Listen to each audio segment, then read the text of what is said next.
Today, I'm delighted to introduce a conversation with three esteemed authors of a paper entitled The Autocrat's Intelligence Paradox: Vladimir Putin's Mismanagement of Russian Strategic Assessment in the Ukraine War. This was written by Huw Dylan, Gioe and Elena Grossfeld. I will ask them in a second to introduce themselves, and we will go through how the paper came about and the sort of gestation period when you have three authors. I think that's interesting, a process, at least for me to understand.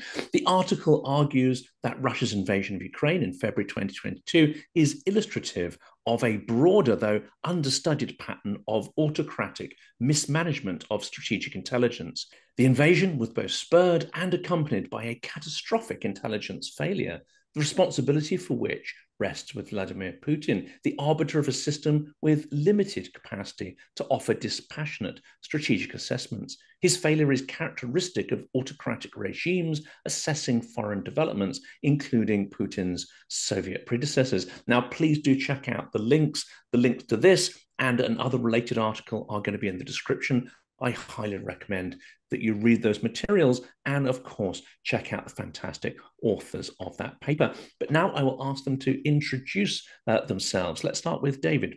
Hi, Jonathan, and thanks so much for having me on. My name is David Gioe, and I'm a British Academy Global Professor in the Department of War Studies at King's College London. I have an intelligence background as a practitioner, both as an analyst and on the operational side. And I saw the light one day and moved over to academia, where I've been for the last, 12 or 13 years.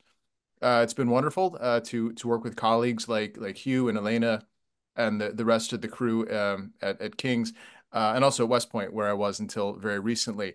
I do have to say I do still have a U.S. government affiliation, and so this is just the world according to Dave Gioe and co-authors, and we don't speak for anybody or any U.S. government agency, but ourselves. Thank you very much. Thank you, David. Elena.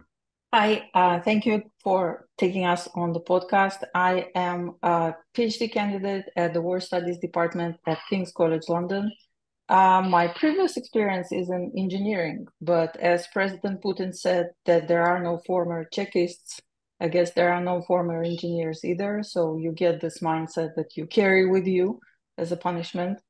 But it's really nice to be in a completely new area and to meet exciting people. And King's College London has been the best. War studies, even better.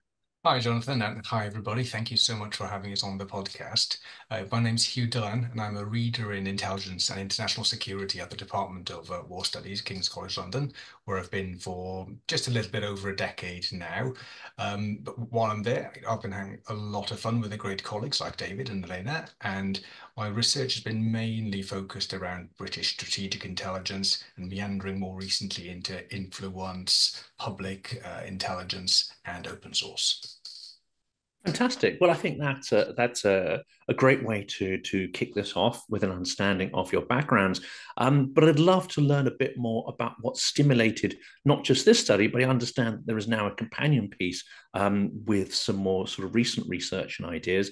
David, could you please describe to us how this paper came about and the sequel as well? Sure. Thanks. It started, I guess, as an op-ed in the Washington Post, and it was called "Putin's KGB Past Didn't Help Him with Intelligence in Ukraine," and it basically took on the idea, after the February 22 full-scale invasion or re-invasion, the first one being in 2014 in the Donbass, and of course the little green men in Crimea. That Putin should have an advantage using intelligence for statecraft. He's been a working level intelligence officer. He served, as you know, in East Berlin, in Dresden, in East Germany, in the 1980s, and he was a professional intelligence officer. And he was also, by the way, the head of the FSB for a short time at the end of the 1990s. And so you'd think that a guy sort of steeped in intelligence would have sort of an inherent advantage using intelligence in the international system. most leaders in the West don't come to power with any sort of sense of what intelligence is, how is it collected, what's the process, what can it do for me, what can it not do for me, all that sort of thing. And so Huw and I initially thought, well, let's take that question on. What went wrong with Putin? And we gave some initial ideas, which I'll let the team speak to in a moment. And then I guess we sort of said, well, let's turn this into an academic piece, as all academics are wont to do. And so you can op-ed as long as you like, but it's the peer-reviewed bits that count. And so Huw and I said, well, let's get Elena on board. And the three of us, the trio here, we would actually take it further and really develop these themes about what Putin did wrong and how he messed up and his service messed up in Ukraine. And that became the piece, Jonathan, that you mentioned, the autocrat's intelligence paradox. And of course, we can talk more about what the paradox is. And that was written at the end of 2022, or I guess written sort of mid-2022 and published by the end of 2022 in the British Journal of Politics and International Relations. And then the article did well. I was pleased to see. And so the editors wrote to us and said, hey, it's been 2 years. Would you like to reflect on your original article? Were you right? Were you wrong? What happened? Did anything surprise you? And they initially wanted something relatively short. And of course, we overdid it. And I think, 30-something pages later, we submitted our final report there, which we ended up titling, I think, the Autocrat's Indispensable Service. And that one talked about, it built on the initial article and then talked about how Putin's intelligence and security apparatus kept him in power in Russia, which was not a foreordained outcome. And so, so those are kind of the three pieces. And we can get into the details as much as you like. Great. Well, I'm going to probably fire what may turn out to be the most tricky question first of all. Let's start with the tough ones. And of course, throughout the paper, it references Putin's background as a Chekist, as a sort of KGB operative. And of course, we could probably talk for hours, days of about what that actually involves. But he was looking after so-called illegals in the GDR. There is, I think, throughout the paper, the sort of hints that his KGB experience, and in particular, working in that capacity, relatively lowly capacity as far as we can tell within the hierarchy, that may have significantly influenced his version or understanding of statecraft.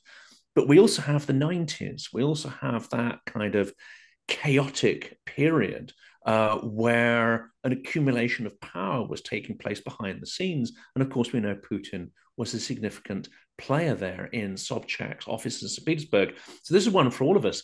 How far is the KGB background influencing what's happening and his utilization of intelligence services? And how far is it this slightly more, I would say, mafia entrepreneurial kind of mindset that comes from the 90s, as well as, of course, the thuggishness that clearly accompanies it? If I could jump in for a start of a 10 on that one, I think one of the points we make in the article is that the failure, and I'm probably misquote this a little bit here, but it's to this effect, was quintessentially authoritarian and typically Putin-esque.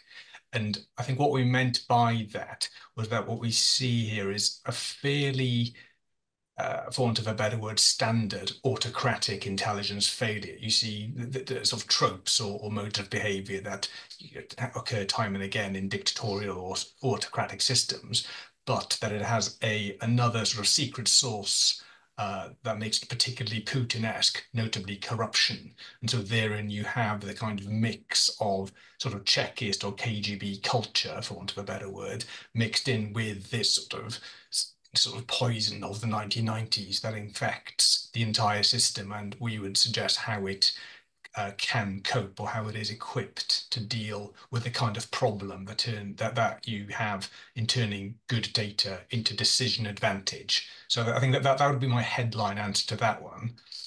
I can add some more on, like the rumors of his excellence at the intelligence in his capacity as intelligence officers appear to be slightly overrated.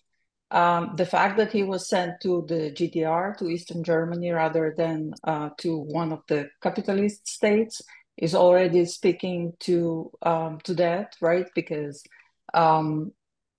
the primary destination and the primary focus of every capable KGB officer would be, to go where life is interesting and profitable. And the fact that he was sent to the GDR is in itself is, a testament to that. Also, some people who were familiar with his performance and his quest to get into the higher school of KGB, that it took him some more time than was expected, and he required some prep courses for that. Is already another part in that. And the fact that his play in St. Petersburg corruption in the 90s, I think it was fairly general for most of the KGB officers that did not stay in service, and probably fairly normal for those that did stay in service, because that was the requirement. So it's like the blending of two streams of cultures, consciousness that carries him forward. So, and that's part of who he is and who the service is. I feel strongly about this, I think, because I also have an intelligence practitioner past, and although it's I was in CIA for 10 years, and I've actually been out longer than I've been in, but I will always be that. It's sort of like a Marine, right? Even if you do 4 years, you're just a former Marine. And I think I was culturally imprinted to see the world as an intelligence officer would. And I think Putin was culturally imprinted as well. And I think, there are stories that are apocryphal. Some say that he was, when he was growing up in St. Petersburg, that he rocked up to his local KGB office and said, when he was like 12, he said like, hey, I want to join you guys. And, they patted him on the head and said, go and drink your milk and get strong and, do well, and then come back and join us. But, I think this was sort of a guiding light. This was one of his goals. And, when the Soviet Union collapsed, and it sort of arrested, as Elena said, maybe a middling career anyway. I don't think he was on the star path in KGB. And as she says, he wasn't sent, to a capitalist country.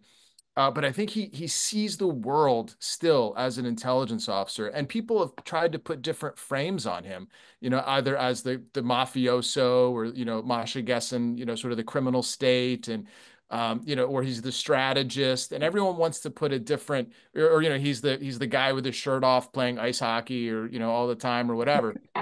And I see him first and foremost as an intelligence officer, trying to influence his interlocutors, trying to understand his interlocutors, trying to find their vulnerabilities that he can manipulate and play on. And it reminds me of what the late murdered journalist Anna Politkovskaya called him, was the strutting Chekist. And so I see him very much as an intelligence officer first and foremost. And that's not to deny that he has other, sort of tendencies or identities. And I think a fine way to understand Putin is to ask yourself in any situation, what would a Russian intelligence officer or a counterintelligence officer do in this case? And I think if you do that, you don't really go too far wrong trying to understand what drives Putin, what drives his decisions. And I'll just point to two things. The first one is his prizing of loyalty over competence or professionalism, right? He wants to keep his people close to him. He's not a technocrat in that sense of the word. He just wants people who will never betray and do what he wants. And also, he has this term called the siloviki, who were the strong men, or the senior military and intelligence chiefs, and that's who he keeps close, right? He doesn't really identify with the oligarchs, He doesn't really identify with the criminals per se. I mean, they have their uses and he balances them around. But if you look who he surrounds himself with, it's a lot of the people that he served with in the 80s and the 90s. People that, even if they're not star talents, he feels that he can count on. So that's why I really do think of him first and foremost, still, even all these years later, as primarily a Chekist. And it's interesting, isn't it? Because this idea of him being a master strategist seems to cut through a lot of the media perception of him. And yet, when you look at the decisions, you look at the actions, it seems to tell a different story. Just staying on his posting to the GDR for a moment, I got a double-barreled question here. One is, well, what are the actual criteria for sending people to more prestigious destinations?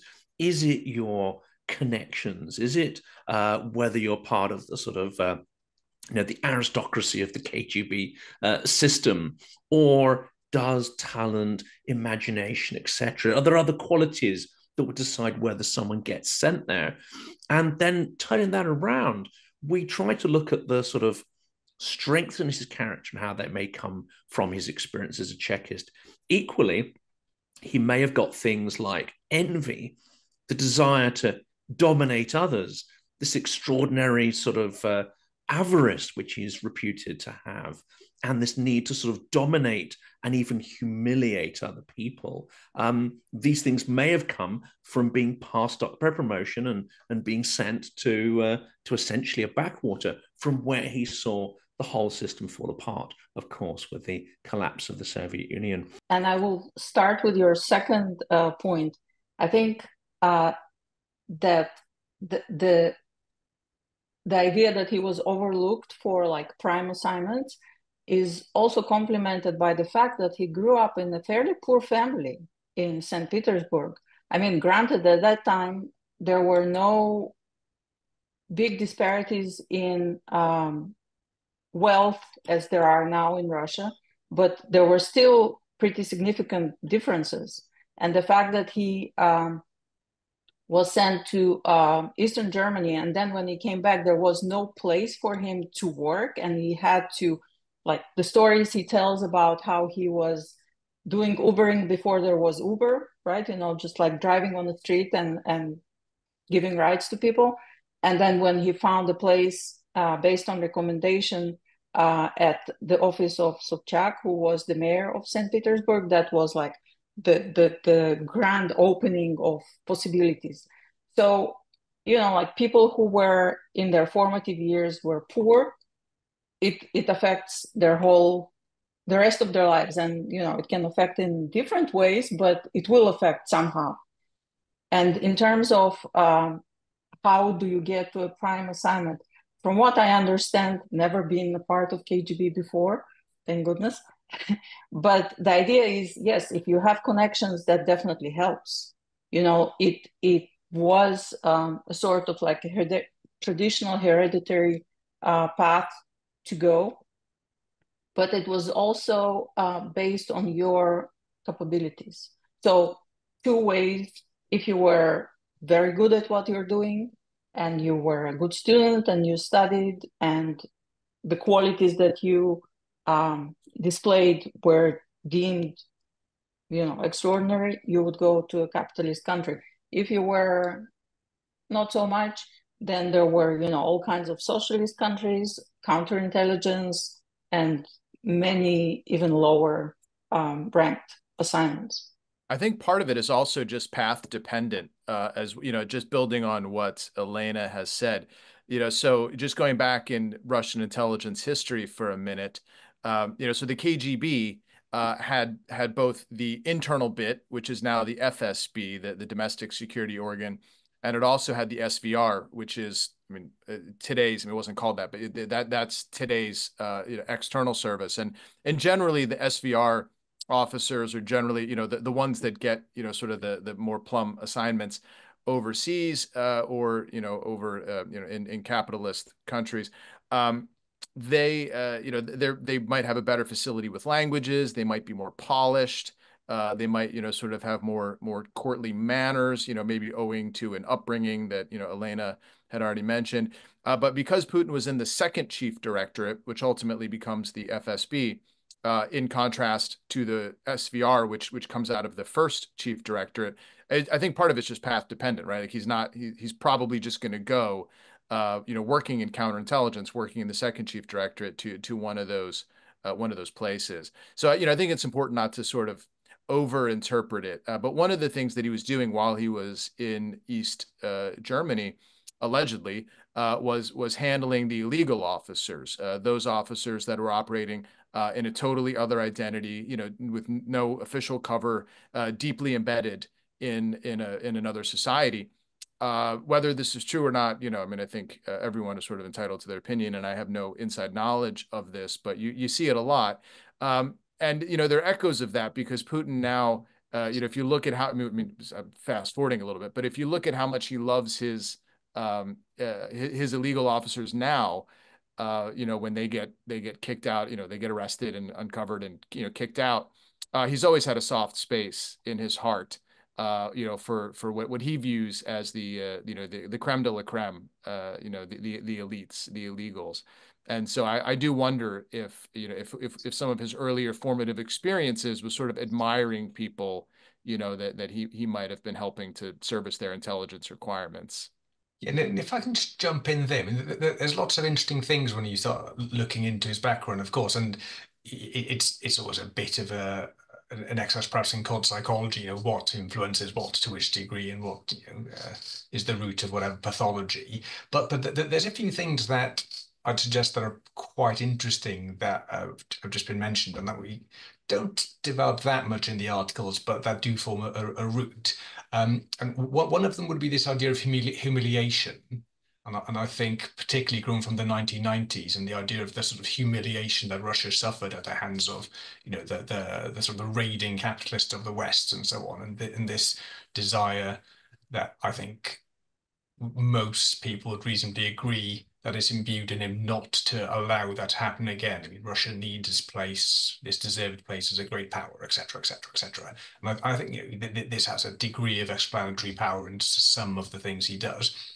The second one would be betrayal, and betrayal is, I guess, in a way, is rooted in his life as a spy, but also I think, again, going back to the 90s where you started, and this idea of the betrayal of the political class, the betrayal of Moscow to its kind of warriors out in Dresden and wherever else. So again, it may be apocryphal, but calling Moscow and Moscow is not responding, sir, when they're asking for a tank regiment and all that. I mean, this is, I think, deeply ingrained in his character, who is unreliable, the normal political class, who is reliable, the Chekists, my people at the KGB. And again, how scientifically or precisely you could place this, I mean, who knows, but I think that would have a degree of explanatory power in his enthusiasm for Chekists and Chekist culture. Going back a bit into his upbringing, scrappiness, street fighters, gangs, and all that. Having your people, having your network of friends who will look after you. They may not be family, but they're your close friends. Having your people is important, and I think this is something that you can see bumping on throughout his later career. You have your people, your gang. They might be your people from Dresden, they might be your people from St. Petersburg, whoever. And finally, bouncing off from what David just said there, this idea of something bigger, something longer, tradition, legacy, Dzerzhinsky, the Orthodox Church, etc., etc., the illegals, things that Russia can be justly proud of, that stand out. I think all these are sort of archetypes in his personality that explain to a degree why he does what he does. And obviously at the root of everything is now survival, regime survival. In the paper, you describe this huge architecture of an intelligence service, the machinery, as it were, of it. And yet the bulk of it seems to be used for regime and even personal security. There's all this capability that could tell them about the outside world and the functioning of it. There's all, one would assume there's capability there that could have said, look, invading Ukraine is not necessarily going to be a picnic. And here are some of the reasons why that might not be such a great idea. Is this huge amount of resource and potential internal alternative ideas, is this something that he has always shied away from? Or as the years have gone on, has he perhaps consulted with a smaller and smaller group of people in order to make strategic decisions and got less input from the system? Or is it the alternative that the entire system is imbued with the same kind of mythology, the same bad information, the same poor interpretations of that information?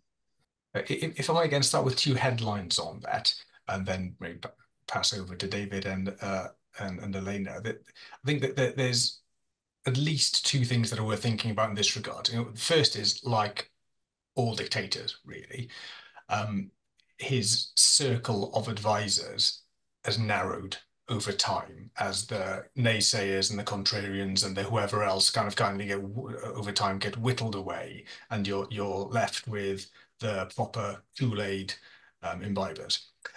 So you have this almost the kind of natural evolution of autocratic leadership that would factor into a decision like this, or a situation where the information that you could potentially have is not leveraged to its full potential. Sort of point one. The second point is that the intelligence setup that he has and is sustained and nurtured isn't really geared up to do that. It's not really what it's there for. It's there to help him survive. And so in a way, it's not being quite fair to the intelligence service, because that's just not their job. No one's asking them to do it, and if they did it, nobody would thank them for it. Yeah, the idea of community, right? Like when we just a couple of sort of maybe fundamental differences or distinctions, right? That one big one between when we talk about the U.S. intelligence community, right? We're talking about different organizations that do different things, but they coordinate and they cooperate, 9 times out of 10 with each other, and they're generally pretty good.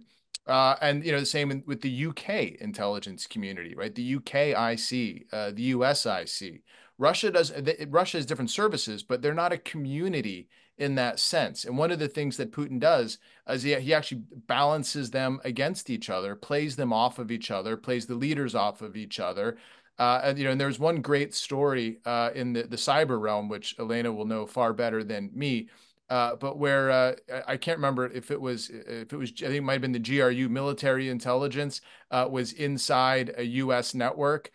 And I think it might have even been the DNC back in like 2016, in the run up to the 2016 election. And I think the GRU was already in there. And then the SVR got access. And so they actually met each other for the first time in the US network, because they totally not coordinated what they were doing.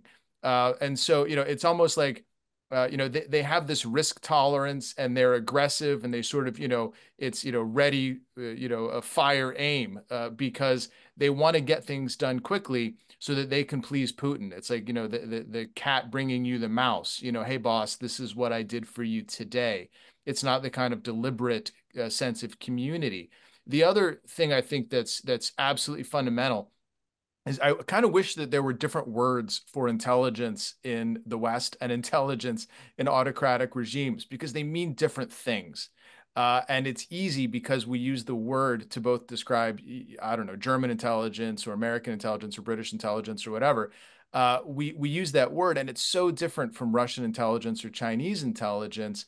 And so the autocrats are not looking for insight as much as they are looking, as Huw's already said, for regime stability, right? So counterintelligence, yeah, they want to root out, Western intelligence officers or spies or whatever, but they also want to learn the plans and intentions, not of their adversaries, but of their political adversaries, right? Because security means something different. Security here in the West means, are we safe from terrorist attacks? Are our supply chains safe? Are our borders safe? Are our critical infrastructure safe? Can we get on the subway safely?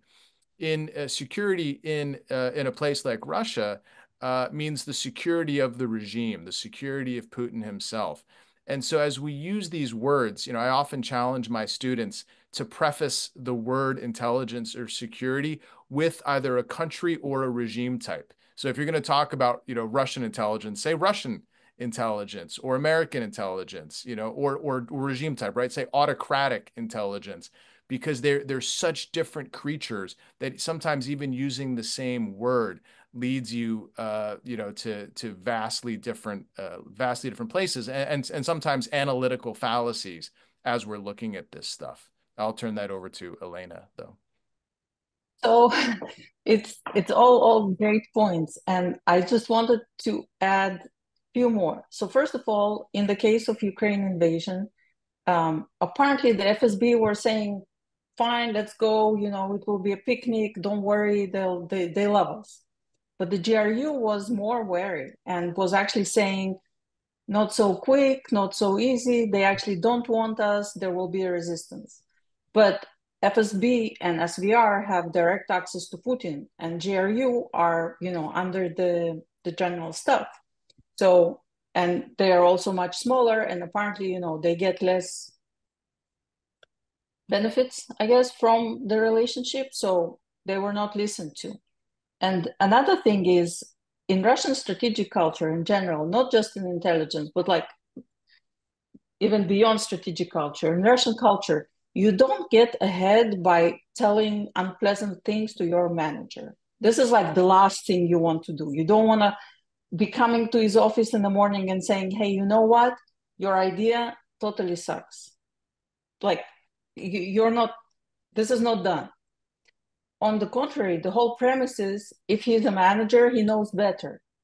So whatever information you have, you will try to massage it to the point where, if you don't like entirely enthusiastic about it, you can say, "We can work it out." So, and that's like both in Russian culture, but also I think it's part of autocrats, right? I mean, who in the right mind will come to an autocrat and say, "Hey, your idea, no." That's the exact point, right? Is that, but Putin and autocrats generally, you could put Saddam in there or whomever, right? They do it to themselves. They set the conditions for their services to lie to them for all the reasons that Elena just said. So is it the Russian intelligence, services fault that they got Ukraine so wrong? Partially, sure, right? They're corrupt as the day is long. They're making up agents and, buying, fun, chalets with agent, operational funds and that sort of thing.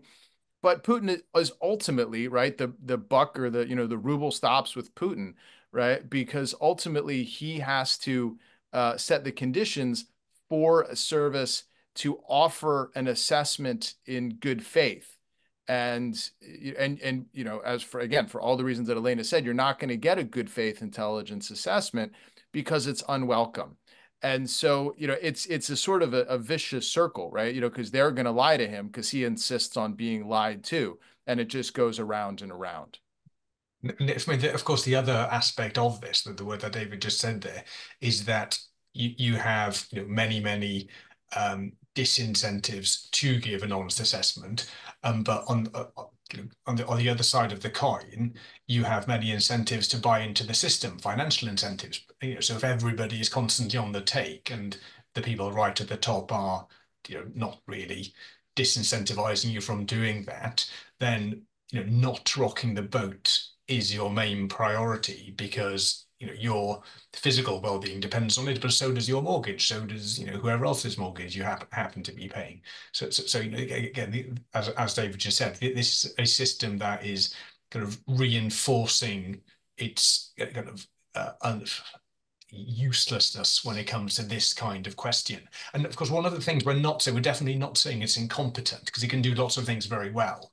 It's just when it comes to this kind of stuff that has a very important strategic relevance, but that the boss has very fixed ideas on, that you have a problem. And of course, that's when the system needs to work, and this is when it doesn't work.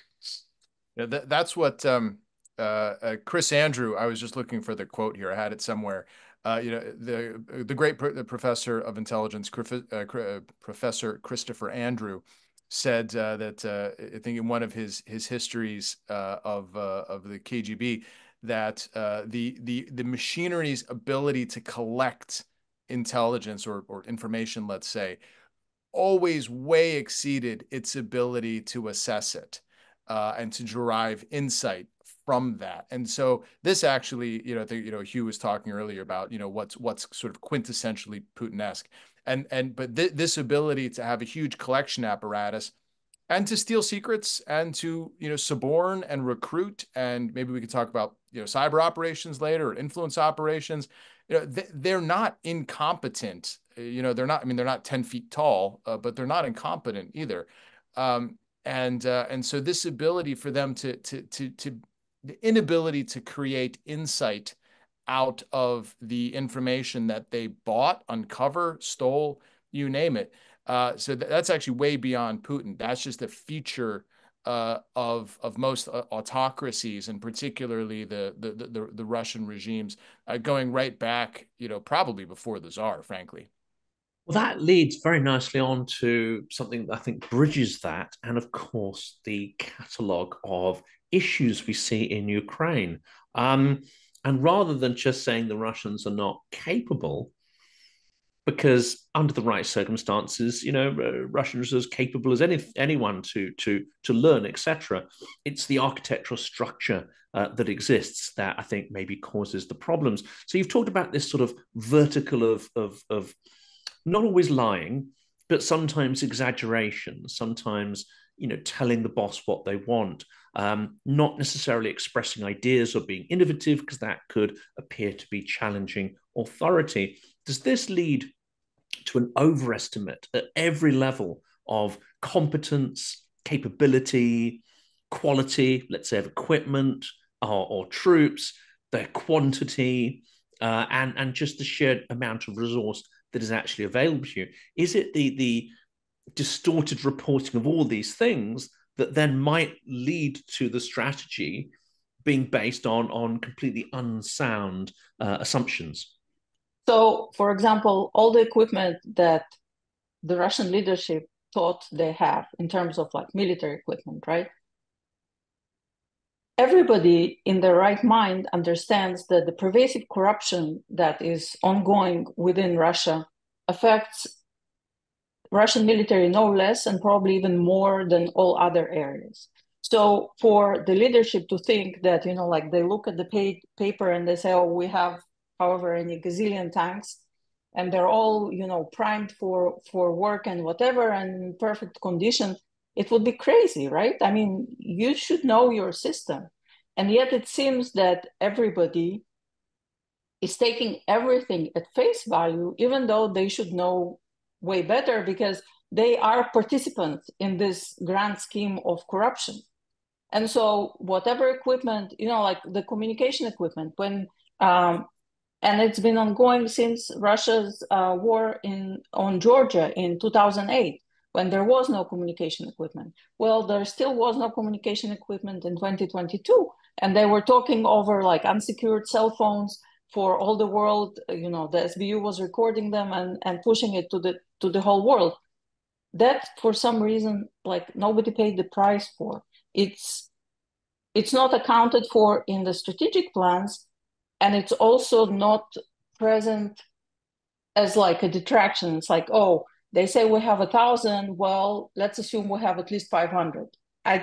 It doesn't appear to be a factor at all.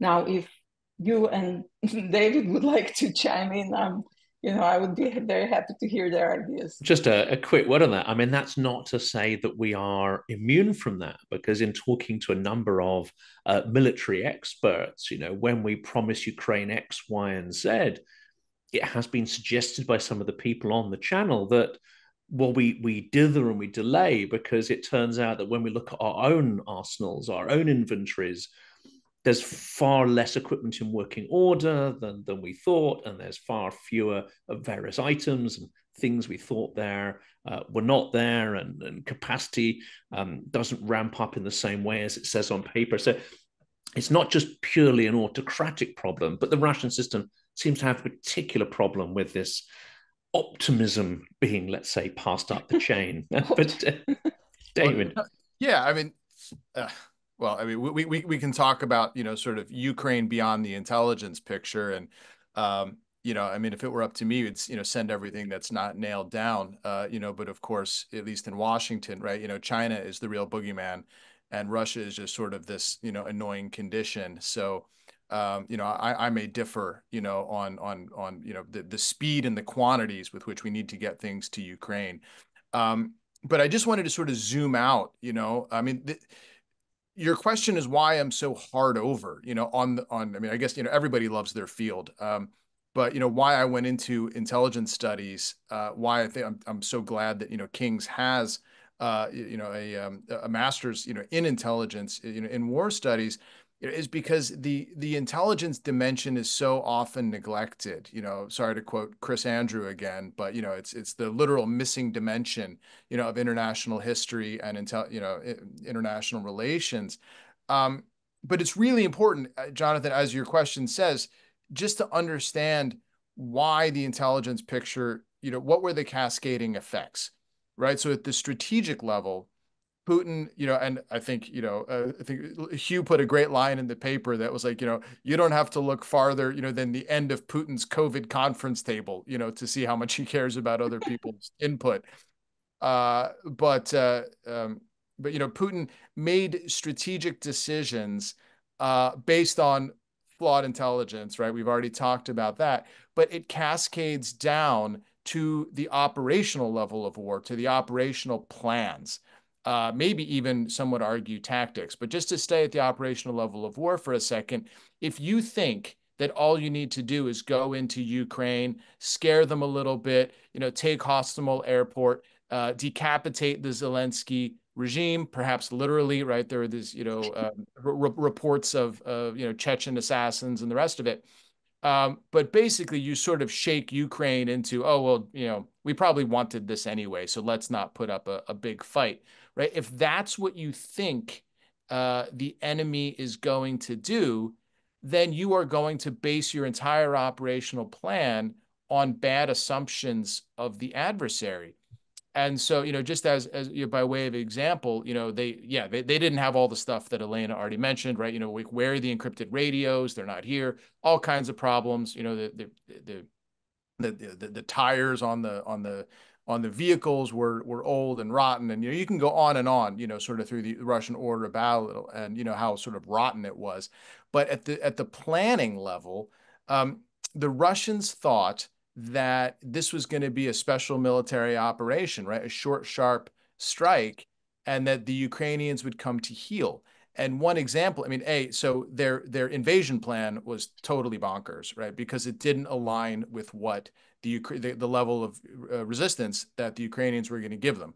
And this because there's many reports of the Russians, at least the officers, actually bringing dress uniforms in their luggage, right? Because they thought they'd be marching through the streets of Kyiv, right? In this sort of triumphal march, just within a couple of days, right? And so these planning assumptions, like, what are they based on? They're based on intelligence. And so the first order of business, at least in Dave Gio's opinion, is to understand what the intelligence picture is saying. And once you understand what went wrong with the intelligence, then the rest of the operational plan and how it unfolded as catastrophically as it did for the Russians, it makes more sense. There's an explanatory power there. And as you say, Jonathan, fine. The Russians can learn, right? They're not stupid. And we've seen them, adjust their strategy, regroup their strategy, particularly in the Donbass, right? So they got it together, but why didn't they have it together initially? They didn't have it together initially at the operational level of war because their intelligence picture was fundamentally flawed. If I can add to that, I mean, I think there is a question mark over whether or not intelligence in this at the strategic level is significant other than in and of itself, or if it's just a kind of crutch that someone like Putin could lean on to justify what he wanted to do anyway. So it's part of the kind of accoutrements that you have. Oh, I've got my people, I've got my intelligence, and finally we're going to do what I always wanted to do. So I think there's a question mark over genuinely how significant it is there. But obviously, as David and Elena say, that as you cascade down, getting that big question wrong or not asking that big question very quickly has very real world consequences, from not being in the right frame of mind to actually have a fight, to, oh, is this road going where we want to go? We don't know. Our maps are from 1987, or another very, very predictable problems that somebody should have thought about had they taken intelligence seriously. But yeah, if I can just come back to Huw on that, I agree. But I think Putin was going to do it anyway. And so the question, for intelligence is, okay, how do we need to do this? And that's really the, if he'd gotten a better assessment, right, that the Ukrainians were not going to be on board, they were going to put up a heroic defense, then they would have done it. I think they still would have done it. But they, the Russians would have done it differently. And the final thing I would just say before passing the mic to Elena, right, is that, again, what we see here in terms of the autocrats' sort of mismanagement of intelligence is institutionalized confirmation bias, right, served up to please Putin in that particular case. Both David and you were talking, I remembered the Crimea War, 1850, whatever. There was a poem written by Tolstoy after, this war, or like during this war, that translates to, it was very smooth on paper, but we forgot about the ravines. And I think that, like the job of Russian intelligence to warn about the ravines, or at least to paint like a real picture of the ground that you're supposed to be marching on, this part did not happen. Yeah. And just what can go wrong, right? Intelligence isn't just there, we assess this, we assess that, we assess that. In the West, our intelligence processes try to help policymakers ask the right questions. And we try to help them think through the questions, to unpack assumptions, to unpack bias. And so it's not, Western intelligence isn't just Chat GPT, right? They're not just spitting out answers. They're helping you think through the process, to see the challenges, to invite you to consider what might go wrong. And so it's not just, Q&A, or do you have this information or don't you? It's a manner of approaching the world. It's a manner of approaching, not to be too sort of academic about it, but it's almost a sort of, epistemological relationship between, and you are in the middle of what your policymaker needs to know, or your warfighting commander needs to know, and ultimately, what you can collect and what you can assess. Leads sort of perfectly onto this question, and we'll do a time check in a minute to see whether we have too much more time there. But it seems that an under-researched area, and I think Sashi Ekind is fascinating on this, is to look at the whole structure of the economy. Where do the resources come from, and how does that influence the whole vertical structure? It seems that because of the sort of extractive nature of the Russian economy, that loyalty, conformity are prized above anything else. They're prized above innovation. You don't want someone who's going to necessarily be obsessed with adding value to raw materials, or a disruptive or highly creative person, because they simply get in the way of this simple mechanic of digging stuff up, selling it, taking your cut, and then giving people in the Siloviki and so on crumbs from the table.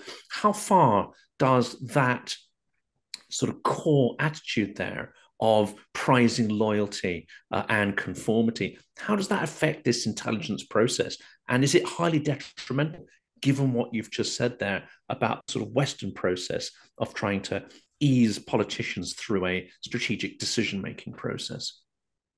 So I think in Russia, the economy and the system is set in such a way, it's almost medieval, right? Like you get your fief and you extract resources from that fief, and the Siloviki that are positioned within that are collecting compromat on you and extracting the resources as well. And if the command comes from the federal government or from Moscow, then the Siloviki, who you thought were your friends, like if you're a governor of, say, Chukotka, they will deliver their stuff and you will be taken to Moscow, and the rest is history. At each point, each of the offices is taking bribes and perpetrating corruption. So if you are an FSB office in some region, then you're corrupting within your range. If you go above your range, then your boss in the FSB will come down on you and send you to prison because you're not supposed to steal more than you're supposed to steal. How do you know how much you're supposed to steal? Well, you find out. As long as you're under the threshold, everything is fine. If you go over the threshold, you will definitely find out. And so this extractive nature is exactly the repetition of, I don't know, from Ivan IV, Ivan the Terrible, right? So you get an assignment and you're not paid anything because you're supposed to get your feeding from the people that you are commanding, and each of your underlings is doing the same. And then a portion of what you get, you send to Moscow to Tsar. It's all working perfectly. There are lots of studies, economic studies, studies of the Russian system as it is now, and comparisons to the previous periods. I think the Russian economist Kordonsky is one of them. He wrote about it. On the Russian governance, there's Vladimir Gelman. I think he's in Helsinki. And it's been working like that throughout. And the state security or the intelligence, or however you want to call them, Siloviki, and there are multiples of them, right? So you need to be on good terms with FSB, and you need to be on good terms with the Ministry of Interior, and you need like all the parts. And this is part of the system. It's not written anywhere. Like there's no manual that you can read and say, okay, this is how I'm supposed to operate.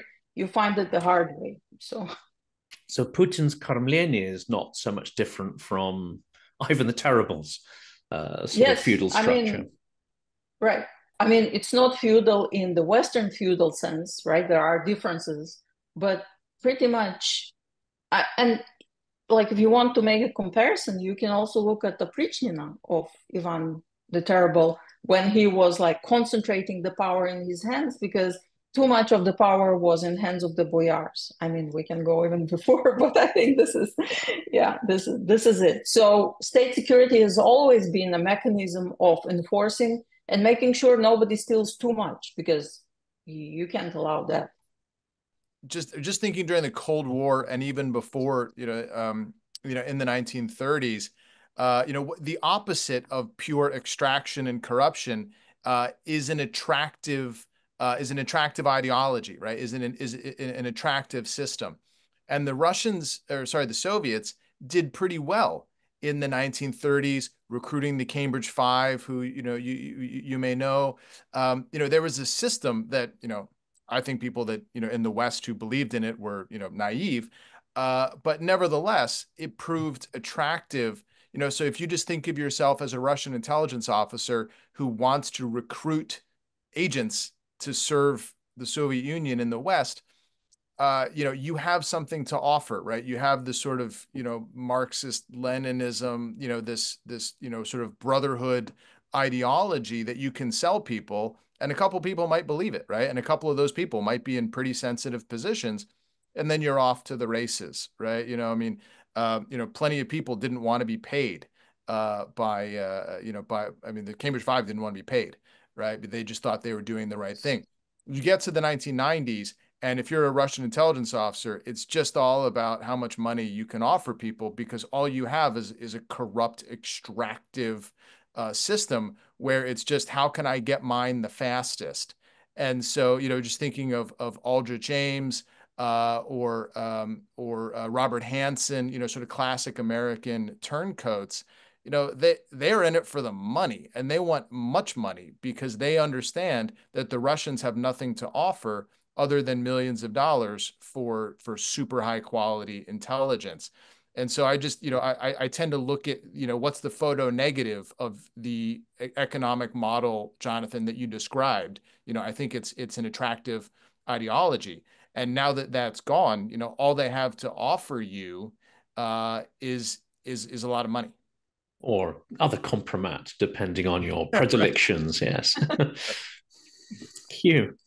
Yeah, it's a very interesting point, and I'm not sure if it's necessarily possible to establish kind of cause and effect, because you can see much longer trends in Russian intelligence where they struggle to do big picture assessment, and that it's give me the facts and the source and then go away type consumer producer relationships. But I think there's a broader point there about it working as a kind of analog, or the intelligence and the economy working as a kind of avatars of each other, because you can see it where the creatives they kind of get it gets beaten out of them, or they have to get co-opted. So you look at the creatives who made their cash early on, where they sort of use their creativity and intelligence to really harness the extractive industries to make a pile of cash out of them, your Khodorkovsky or Berezovsky or whoever.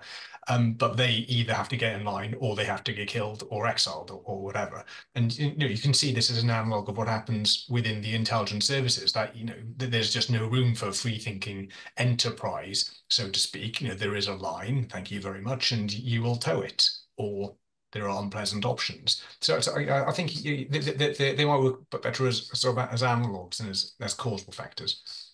Well, I was just going to invite Elena, to talk, because I look at things, from a human intelligence perspective, right? As the case officer trying to get a potential agent on board, and the creatives, as Huw has said, we're certainly, there's no room for these kinds of people. And so what do many Russians do, right? Why was the Russian space program better than the Russian intelligence service, right? Because the engineering is what the engineering is, right? The math is what the math is. And so, I've heard it said, and I guess I'd, sort of defer to Elena on this, that the Russians, the legacy of Russians being, math is safe, right? Where like in economics is not safe, right? Because you have to sort of agree to all the lies that underpin the Soviet economy, right? So you don't want to really study that. History might be the most dangerous thing to study, in the Soviet Union or in Putin's Russia today, right? Math is relatively safe, right? Computer science, computer engineering, that stuff is pretty safe from a political point of view. And so the Russians, of course, understood that. And so they're actually pretty good in the cyber realm. And so, while I sort of think they don't have much to offer attracting human agents today in the human intelligence realm, things might look different, from GCHQ or from NSA or from Cyber Command or something like that. So I thought I would just, kind of put that out there. Well, I'll put a spin on that question, if I could, Elena, because there's the maths and the engineering, but it seems that a big chunk of Soviet success was because they were prepared to tolerate almost iconoclastic figures, people who are extremely creative, dynamic, who showed leadership, who in other parts of the economy might have been literally snuffed out or suspicion. Sergei Korolev is a fantastic example of that. So that tolerance of a genius like Korolev, who created his own rules, and that led to success, is this something that just could not have got off the ground in the intelligence environment? It's very interesting that you mentioned Korolev, because just today I was reading about, because I was researching something that's called pockets of effectiveness. And Russian Soviet space program was one such pocket, but Korolev was a very special case, right? So he was repressed by the GPU and KVD, whoever was at that time, right? I mean, he even died as a result of this repression because his jaw was broken while he was in custody. And then when he needed an operation later in life, they could not intubate him properly, and so he died. But the success of Soviet space program was very much in part because of his access to Khrushchev and his ability to convince Khrushchev in the importance of the space program. And without him being very effective in policy manners, in convincing the leadership, nothing would have happened. So the tolerance for the creatives, pockets of effectiveness again, it was very much individual based, whether the person in charge was convinced by the person of the creative side that was pushing for like a program or something like that. Because otherwise, you know, if you take Solzhenitsyn, when he was, before he became an author, when he was working in those prison labs, for lack of a better word, I'm not sure what is the correct English translation. When you get a bunch of engineers, you put them in jail, you know, they're busy now, they can work 24/7, you just feed them and give them materials and they come up with great inventions. They don't have a creative freedom to work on what they want. All their creative freedom is to work on what is assigned to them. And so the creativity might be a bit, you know, questionable. I thought that was quite interesting, this idea of creatives and the idea that I think relates to what we talk about in the article, and I think what you can see more broadly is that creativeness and kind of entrepreneurship in intelligence operations kind of gets harnessed toward working towards the, you know, the leader, working towards Putin, in the sense that, and again, this explains in a way what the system is good at, which is repressing people, which is hunting people down, which is, you know, finding ways for people to mysteriously keel over even though they're perfectly healthy. You know, this is where the creative energy is pushed in a way, because you know it's safe. Just like going back to the math point or to the space race or whatever, taking out or repressing Putin's enemies is perfectly safe territory, and therefore you can be entrepreneurial in doing it. You can use poison, you can do some clever online operations, whatever you want. So I think, you know, if you're looking for, you know, the creatives, the entrepreneurs, it's in the repressive side of the shop that you'll find them.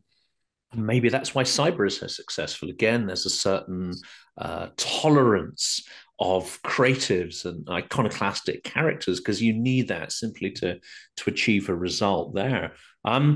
The last question here, I think, is going to be one that tries to bring this idea that you try to tackle here of these huge, unaccountable, almost vast bureaucratic organizations, which are these security intelligence services.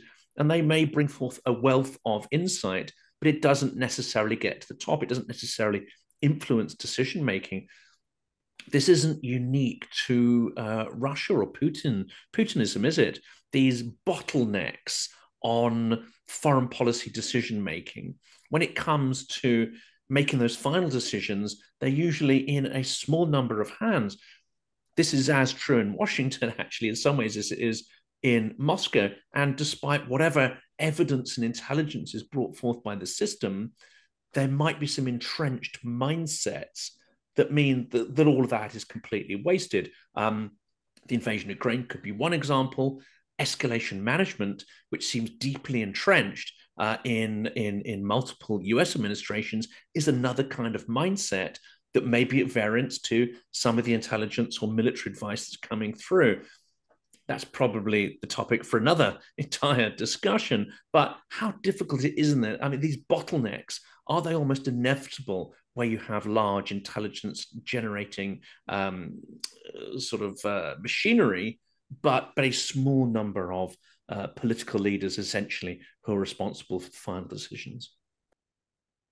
Well, yeah, I think you're right. There must be a degree of inevitability there. You know, people ultimately have to make decisions, and leaders are elected, you know, in some contexts to lead, or, you know, autocrats will do what autocrats do. I mean, I think our critique, though, of the big system and its failure isn't really there. I think our critique of the system is that the leader wouldn't ask the right question, and the system wouldn't be capable either of giving it or kind of thrusting it his way or her way, you know, even if they wanted to. So you know, leaders will make decisions, but they don't have the capacity to get the best advice. There's no you know, Morris Oldfield there. You know, my job is to bring you unwelcome news. That's just not a thing.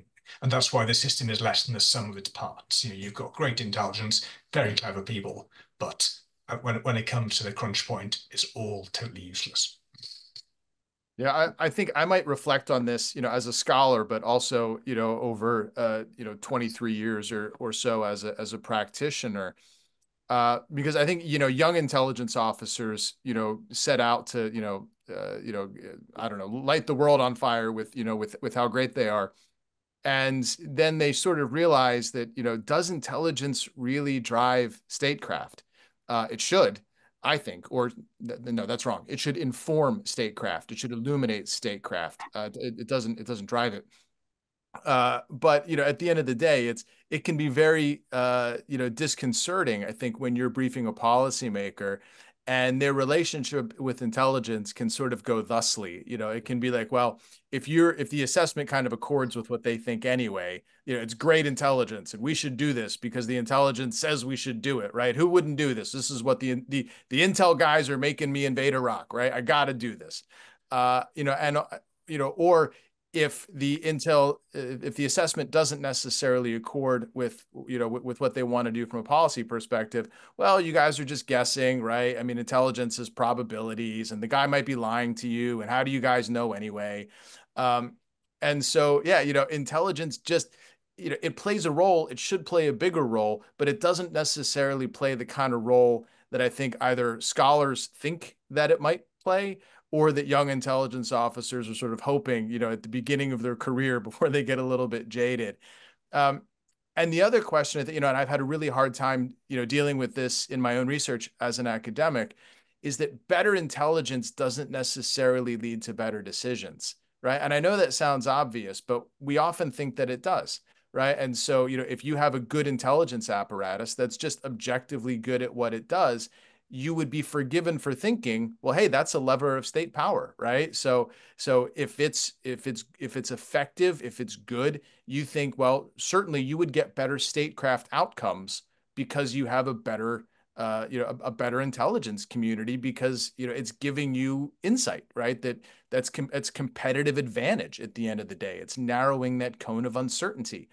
The truth of the matter is that, it doesn't necessarily do that. And so, at least when I've written about intelligence, I've had to be so careful to say, look, in these ways, intelligence can be better or was better, or with liaison partners, two heads are better than one, right? The Anglo-American relationship or the Five Eyes relationship. And this is really powerful and we have to harness this.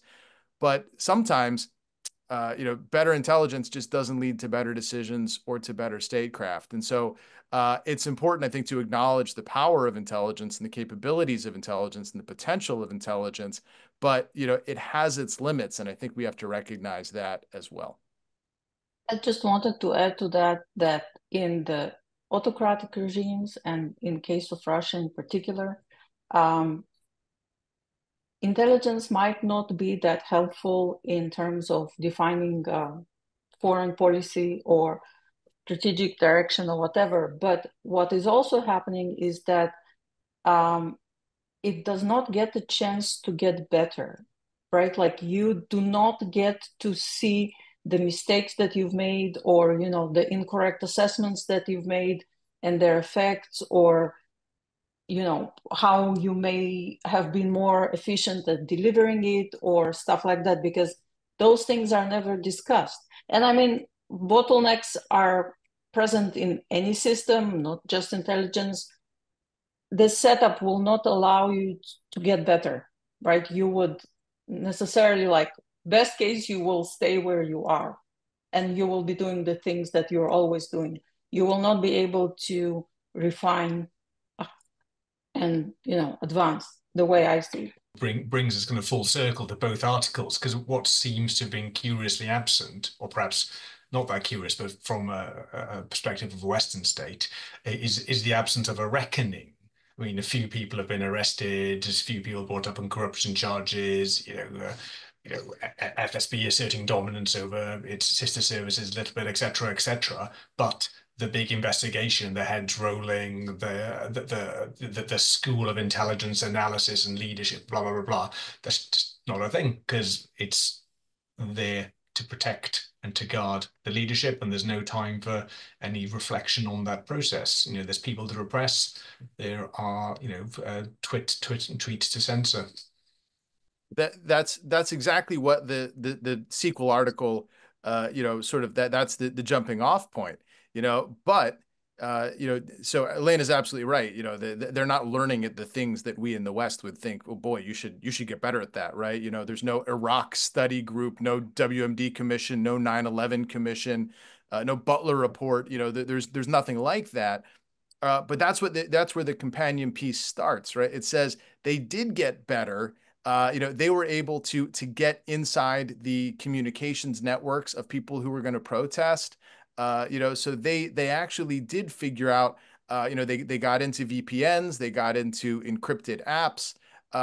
They figured it out pretty quickly in order to keep Putin in power. And that's why. So yeah, their intelligence in the sense that we would talk about that word didn't improve at all, right? And as Elena says, and she probably can't. But they did figure out from a security point of view, right? They took every in my view, and this is sort of contentious, I guess, what do you think about the Prigozhin mutiny, right? Is it a sign of weakness in the regime? But I sort of looked at the Russian bloodstream as a very healthy bloodstream, and it saw something that it needed to snuff out, right? And the blood cells got there quickly, and it snuffed it out. So did they learn in the sense that we would in the West use that word? No, but as the sequel piece says, they made the Russian secret services made themselves absolutely indispensable to Putin, and they figured it out. And so that's an important piece to the puzzle. And that's ultimately why I think, both pieces kind of need to be read together. So few consequences for messing up in Ukraine. But if you mess up in Russia, if you fail to prevent internal protest or something that threatens the body or position of the Tsar, then that's where you're really going to pay a price. Well, this has been absolutely fascinating. I'm sure you have 1,000,001 other things to do. I could basically stay here all night firing questions and I wouldn't get bored, but I think we won't test the audience's perseverance in that way. I think there's plenty more in both articles for people to pick through and get out of if they do a close reading of those. Please do check out those links. But for now, David, Elena, Huw, it's been a massive pleasure speaking to you on the channel, and I'm extremely grateful to all of you for putting so much time aside to share your experiences and insights with the audience. Thank you so much, Jonathan. Thank you, Jonathan. Thank you.